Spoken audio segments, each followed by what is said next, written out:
ابو الحسن حضرت علی ابن ابی طالب 13 رجب المرجب بروز جمعۃ المبارک مکہ مکرمہ میں پیدا ہوئے۔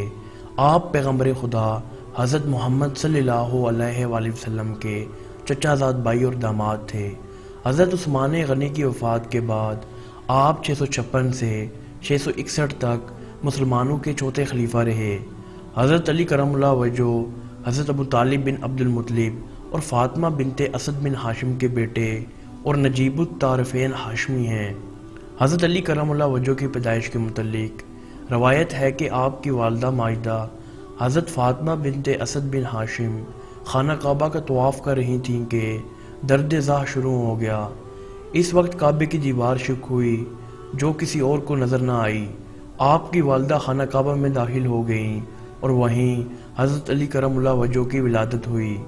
بعد ازاں حضور صلی اللہ علیہ وآلہ وسلم نے ان کے منہ میں اپنا لعاب دان ڈالا، اپنی زبان چوسنے کے لیے ان کے منہ میں ڈالی اور ان کا نام علی منتخب فرمایا۔ آپ کے القاب اسد اللہ، حیدر، مرتضیٰ اور کنیت ابو الحسن اور ابو تراب ہے۔ ایک مرتبہ حضور اکرم صلی اللہ علیہ وآلہ وسلم مسجد نبوی میں تشریف لائے تو دیکھا کہ حضرت علی زمین پر سو رہے تھے اور پورا جسم گرد آلود تھا۔ آپ صلی اللہ علیہ وآلہ وسلم نے حضرت علی کرم اللہ وجہہ کو نہایت شفقت سے مخاطب فرماتے ہوئے کہا، ابو تراب اٹھو، اس دن سے یہ کنیت مشہور ہو گئی۔ حضرت علی کو اپنی یہ کنیت بہت پسند تھی۔ خانہ کعبہ میں ولادت کے باعث آپ کو مولود کعبہ بھی کہا جاتا ہے۔ حضرت علی کرم اللہ وجہہ کی عمر ابھی 10 برس ہی تھی جب آپ نے اسلام قبول فرمایا۔ حضرت علی کی کم سنی اور جسمانی کمزوری کی وجہ سے لوگ آپ کا تمسخر اڑانے لگے، لیکن وہ یہ نہیں جانتے تھے کہ صحبت مصطفی میں رہ کر ایمان کی جو قوت آپ نے حاصل کی اس کا کوئی مقابل نہیں۔ آپ کرم اللہ وجہہ نے اپنے الفاظ کا پاس رکھا اور آخری وقت تک حضور اکرم صلی اللہ علیہ وآلہ وسلم کے ساتھ رہے۔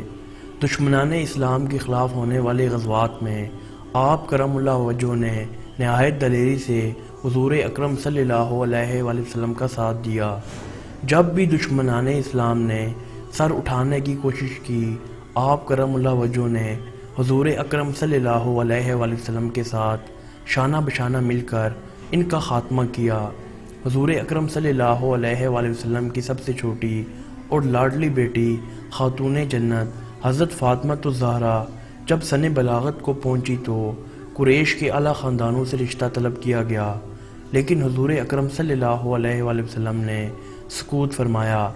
دوسری طرف حضرت علی کرم اللہ وجہہ بھی اپنی شادی کی عمر کو پہنچ چکے تھے، لیکن اپنی مفلوق الحالی کا خیال کرتے ہوئے نبی اکرم صلی اللہ علیہ وآلہ وسلم کے سامنے اظہار نہ کر سکے تھے۔ حضرت ابوبکر صدیق، حضرت عمر اور حضرت سعد بن معاذ نے مل کر حضرت علی کرم اللہ وجہہ کی حوصلہ افزائی کی اور حضور اکرم صلی اللہ علیہ وآلہ وسلم کی خدمت میں عرض کرنے کو کہا۔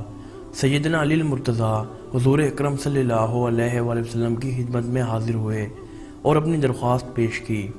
آپ صلی اللہ علیہ وآلہ وسلم بہت خوش ہوئے اور پوچھا، علی مہر میں دینے کو کچھ ہے؟ حضرت علی نے عرض کی، یا رسول اللہ صلی اللہ علیہ وآلہ وسلم، آپ میرے حالات سے واقف ہیں، میرے پاس تلوار، ذرہ اور اونٹنی کے سوا کچھ نہیں۔ آپ صلی اللہ علیہ وآلہ وسلم نے فرمایا، تلوار اور اونٹنی تمہاری ضرورت کی چیزیں ہیں، میں ذرہ کے عوض فاطمہ کا نکاح تم سے کرنے کو تیار ہوں۔ حضرت علی کرم اللہ وجہہ ذرہ فروخت کرنے گئے تو حضرت عثمان غنی نے مہنگے داموں وہ ذرہ خریدی اور پھر وہی تحفتاً حضرت علی کو واپس کر دی۔ حضرت علی نے رقم اور ذرہ حضور اکرم صلی اللہ علیہ وآلہ وسلم کی خدمت میں پیش کر دی۔ اس رقم سے حضرت بی بی فاطمہ کی ضرورت کا سامان خریدا گیا اور یوں یہ عظیم الشان شادی انجام پائی۔ انصار و مہاجرین کو مسجد نبوی میں جمع کیا گیا اور حضور اکرم صلی اللہ علیہ وآلہ وسلم نے خود ان کا نکاح پڑھایا۔ سیدنا علی کرم اللہ وجہہ عشق مصطفی صلی اللہ علیہ وآلہ وسلم میں سرشار تھے۔ بچپن سے ہی آپ صلی اللہ علیہ وآلہ وسلم کی شفیق صحبت میں رہنے کے باعث عشق کا شعلہ روح کی اتھاہ گہرائیوں تک پہنچ چکا تھا۔ یہ عشق ہی تو تھا کہ جب ہجرت مدینہ کے وقت اللہ کے رسول صلی اللہ علیہ وآلہ وسلم نے حضرت علی کو اپنے بستر پر سونے کا حکم دیا تو یہ جانتے ہوئے بھی کہ کفار مکہ آپ کو نعوذ باللہ قتل بھی کر سکتے ہیں، آپ راضی ہو گئے۔ یہ محبت ہی تو تھی کہ ہر غزوہ میں دشمنوں کا دلیرانہ مقابلہ کیا۔ اس عشق کی وجہ سے ہی رسول اکرم صلی اللہ علیہ وآلہ وسلم نے فرمایا، علی مجھ سے ہے اور میں علی سے ہوں۔ روایات میں ہے کہ سب سے پہلے حضرت علی کرم اللہ وجہ نے رسول اکرم صلی اللہ علیہ وآلہ وسلم کی خدمت میں رائے فقر کے حصول کی درخواست پیش کی۔ آپ رضی اللہ تعالیٰ نے حضور علیہ الصلوۃ والسلام سے فرمایا، یا رسول اللہ صلی اللہ علیہ وآلہ وسلم، ہمیں وہ رستہ بتائیے جو خدا تعالیٰ سے بہت قریب اور نہایت افضل اور سہل وصول ہو۔ حضور علیہ الصلوۃ والسلام نے فرمایا، ہے علی، خلوت اور تنہائی میں اپنے اللہ تعالیٰ کے ذکر کی کثرت کیا کرو۔ آپ رضی اللہ تعالیٰ عنہ نے عرض کی، ہم کس طرح ذکر کریں؟ فرمایا، اپنی دونوں آنکھیں بند کر لو اور مجھ سے 3 مرتبہ سن، پھر تو بھی 3 مرتبہ سنا۔ پس حضرت صلی اللہ علیہ وآلہ وسلم نے اپنی آنکھیں بند کر کے بلند آواز سے 3 مرتبہ کلمہ طیبہ لا الہ الا اللہ محمد رسول اللہ پڑھا اور آپ رضی اللہ تعالیٰ عنہ نے سنا۔ اس طرح آپ رضی اللہ تعالیٰ عنہ نے آنکھیں بند کر کے 3 مرتبہ کلمہ طیبہ پڑھا اور حضور علیہ الصلوۃ والسلام نے سنا۔ حضرت عثمان غنی کی شہادت کے بعد انصار مہاجرین نے آپ رضی اللہ تعالیٰ عنہ کو بیعت کے لیے مجبور کرنا شروع کیا۔ پہلے تو آپ نے یہ کہہ کر انکار کر دیا، میں امیر کے بجائے وزیر بننا بہتر سمجھتا ہوں، تم جس کو بھی منتخب کرو گے میں بھی اس کو منتخب کروں گا۔